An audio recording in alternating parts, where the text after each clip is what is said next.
Barry Davies is no stranger to surprises as much in the commentary box as on the field of play in front of him.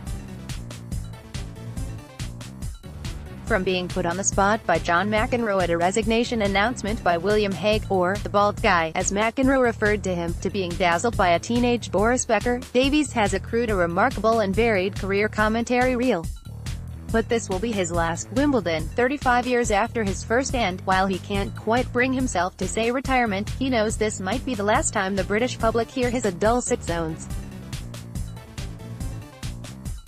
"I'm not polishing my coffin to get inside it," jokes the 80-year-old. "I'm open to offers, but I doubt I will do anything else after this." When asked to enter the Wimbledon commentary box by the then BBC head of sport in 1983, the reaction of Davies, who is perpetually quick to play down his achievements, was, "I thought he must be off his head." But it proved a master stroke, and there have been a litany of grass-court highlights in the intervening years. "There's one favorite for me, and that's the year that Boris Becker won for the first time," recalls Davies. He'd faced match points against him in earlier matches, but he refused to take anything off his serve even with double faults. "He was such a breath of fresh air." So too in the commentary box, Davies has grown accustomed to expect the expected from those sitting alongside him at Wimbledon, not least of all McEnroe. "We were commentating on a Tim Henman match and, at the change of ends, he said to me, 'Tell me again why that bald-headed man had to give up his job,' he said. It's amazing how quick these things come out of his mouth. But Wimbledon is merely a snapshot of a television career, which began with football commentary in 1966 and which has included 10 World Cups and 17 Olympic Games.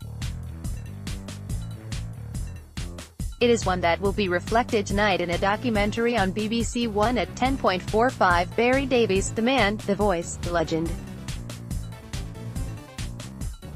As for his commentary secrets, at Wimbledon or otherwise, he says, "The best commentary is if I keep my mouth shut."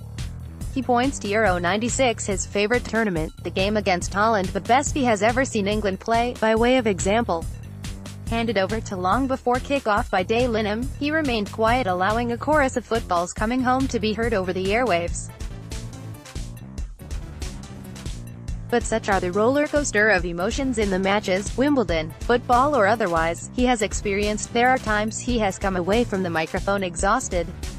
The 1977 European Cup was a case in point, he said. "Much like Liverpool, I'd missed out on the FA Cup, having been previously promised the job, but was reduced to virtual silence as Liverpool bounced back to become European champions. I just sat there in silence for 10 minutes.